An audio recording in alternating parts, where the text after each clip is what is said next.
Evening is a time where we're not quite sure whether it's light or whether it's day. We're hazy. Our perception, we understand. Well, it's interesting, not that we understand, it's interesting that this letter right here, the Lamed, means, well, it's the Hebrew word for teaching. Lamed is the Hebrew word for teaching. Lamed represents instruction, it represents teaching, it represents guidance. The Proto-Hebrew pictograph is the shepherd's goad, something that guides us along.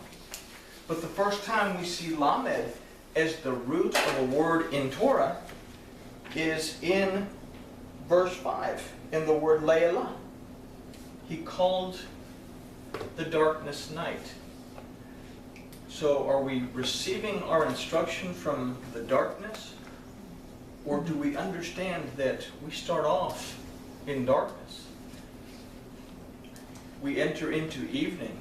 We have to be able to perceive what is light and what is not light in order to bring us what? Because after the night's done, what happens? The light comes. That we have to do what in order to get out of darkness? What affects our perception? The way we pray, the way we study, the way we praise, the way we get into a communion with our Elohim.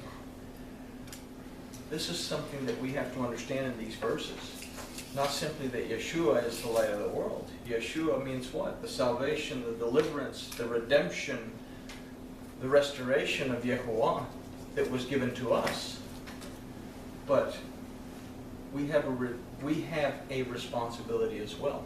To believe and receive requires us to study, pray, and worship. So, that being said, we all have a copy now of Yuchanan. It's just verses 1 through 17.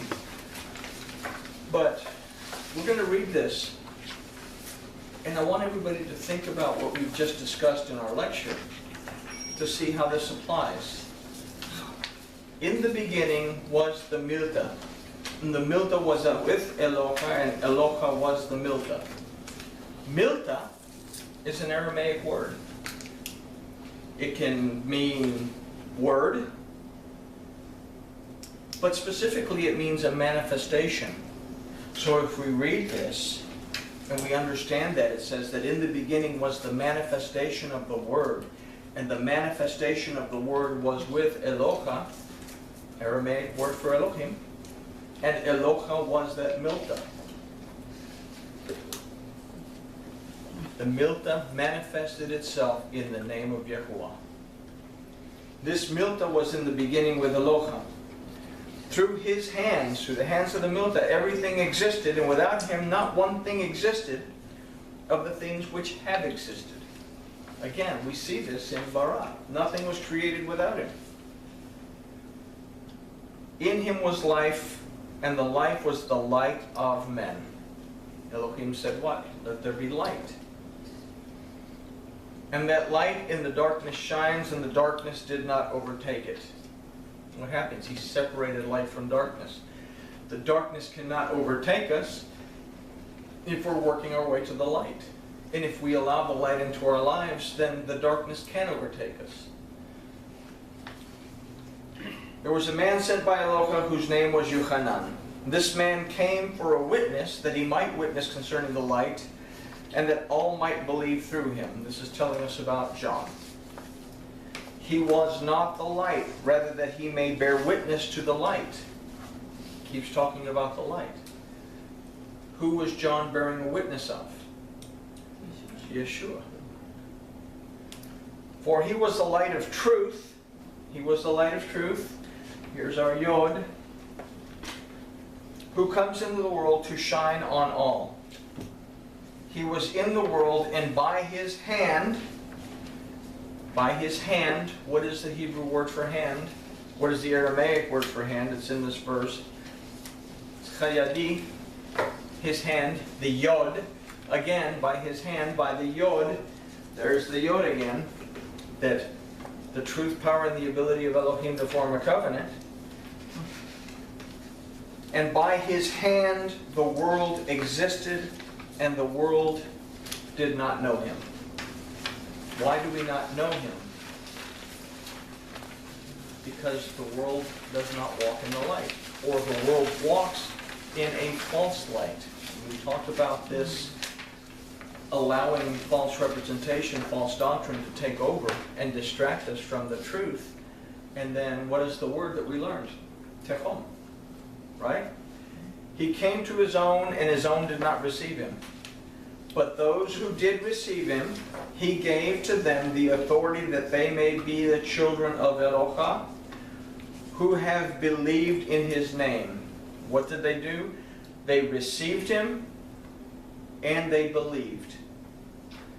And what did he give them? The authority that they may be the children of Elohim. Okay? Those who neither by blood, nor by the will of the flesh, nor by the will of a man, but by Elohim were begotten. Does this mean that only Christians? Or does it mean that only Jews? Or only a denomination? It says here that neither by blood, nor by any will of the flesh, nor by the will of a man, but rather by Elohim were begotten. What does that require? It requires a spiritual connection. It requires us to become Bnei Yisrael. As Bnei Yisrael will say, oh, well, what does the children of Israel have to do with it? Bnei Yisrael, Bnei from Bana, which means to establish. Yisrael, that Elohim prevails, that we have to establish that Elohim prevails. Yeshua said that you don't understand what you worship because deliverance is of the Yehudim. Well, we say, well, the Jews have the Torah, so they have deliverance. It's because Yehudim has two roots, or one root, that is Judah, which means to be grateful and to praise. That we have to establish that Elohim prevails in our life, and we have to show gratitude, and we must praise our Elohim. In this way we become Ivrit, that we cross over from the flesh into the spiritual. That we cross over from an old life into a new life. Ivrit, Hebrew, means to cross over. We have to stop looking at it in terminology, in fleshly perceptions. We have to look at things from Elohim's point of view. Because why? The Father is what? Spirit. And he's looking for what? Those who will worship him Spirit and in truth. Okay? And the Milta became flesh and tabernacled among us, and we saw his glory, the glory as the only begotten who is from the Father, who is full of truth and grace. Full of truth. We can take the Tav and understand that as the vehicle of sacrifice, he showed us grace, undeserved favor. We did not deserve what the Father did for us by sending the Son to shed his blood at the vehicle of sacrifice. Yochanan witnessed concerning him and cried out and said, "This is he whom I said would after me come, and yet be before me as he was earlier than me."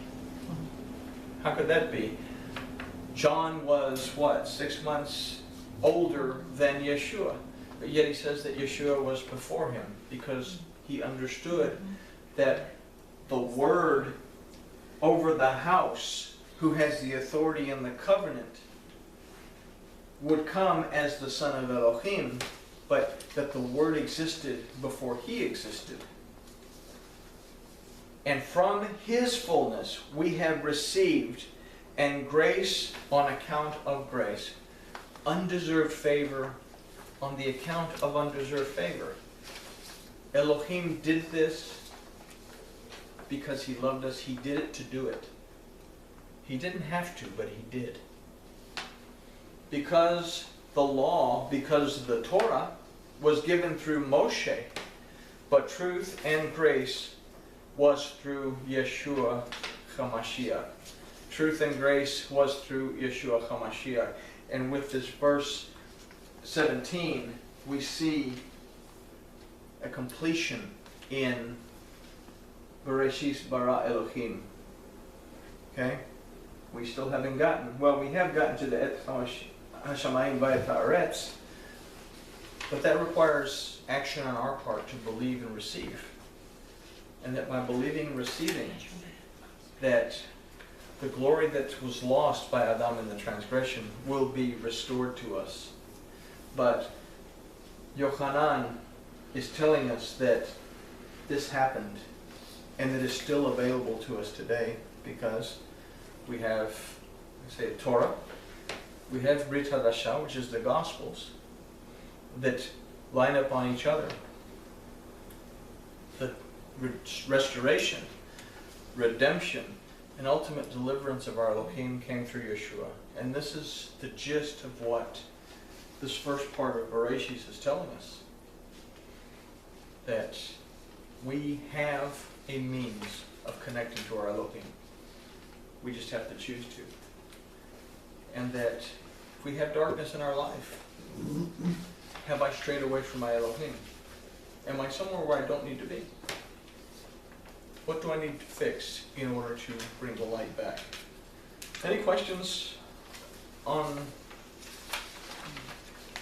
this bounce around rabbit trail stuff? You said in verse 13 it requires, and I don't, by the time, Oh, requires what? in verse which one? 13 of Yochanan. Okay. Requires connection. Spiritual connection. A spiritual connection, because it's neither by blood, nor by the will of the flesh, nor by the will of a man, but rather by Eloha. Okay? We have to be able to connect spiritually. Anybody else? Not a question, but a comment, I guess you say. When the evening comes and it's dark, then when the light comes to drive away the darkness, the first two responsibilities that we have is to wake up and receive the light. And then all the rest of the stuff can happen. Right. Good. Exactly. Groovy dooby. Anybody else? And I think if people would see it that way, the first thing you do when you wake up is receive the light. The rest of their day will be in light and not no darkness upon them. Choices we make. What choice do I want? How do I want today to be? And we've achieved grooviness, I guess. Yeah.